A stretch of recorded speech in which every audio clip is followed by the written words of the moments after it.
How to crochet. We're going to learn how to crochet by forming a granny square, but first we need to know some basics. This is the yarn.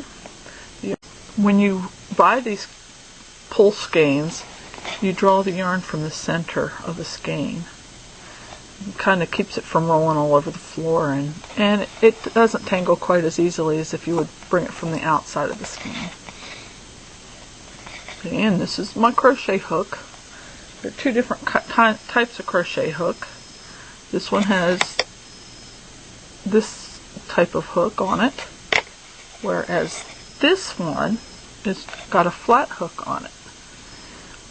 It doesn't matter which one you use, whichever one you're more comfortable with. I'm going to be using the aluminum hook size J. For this size yarn, it's a real comfortable size to work with. And for our project, that's what it's going to call for. Okay? So in the meantime, I'm going to clip off that little spot that I frayed and get rid of it. Okay. Now, holding your hook, there are two different ways generally folks hold a hook. One is overhand, like this, like when you're holding a soup spoon. The other one is holding it like a pencil. Whatever way you're more comfortable with, it doesn't matter. I hold it like this because when you use the long Afghan hooks, you pretty much have to hold your hook this way. But if you're more comfortable holding it this way, it's no big deal. Okay? Another thing you need to know is tension. What you have to do is just like using a sewing machine. You're going to have to wind your thread through the machine to create tension. You're going to have to do something with your yarn so that it just doesn't flop around on you. Okay?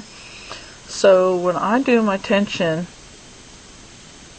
I have one way of doing it. But when I first learned, I wrapped my yarn around my finger several times like this, and then I crocheted. But I found that it was harder when I needed to get more yarn. I'd have to unwind it and then wind it back up again.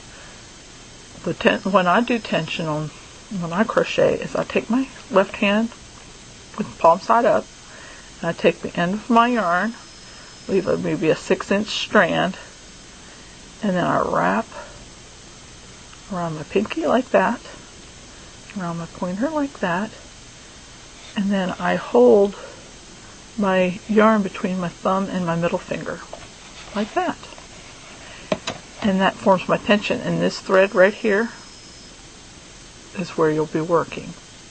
Okay, this is just a tension thread, so we don't use that one, we use this one here.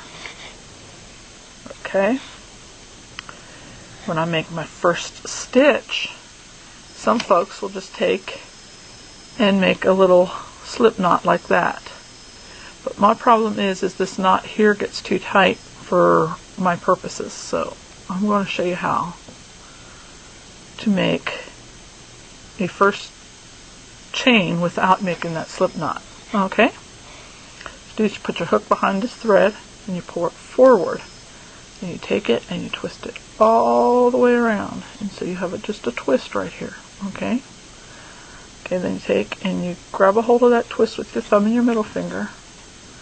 You yarn over your hook. And you draw it through. Okay? Don't pull this thread.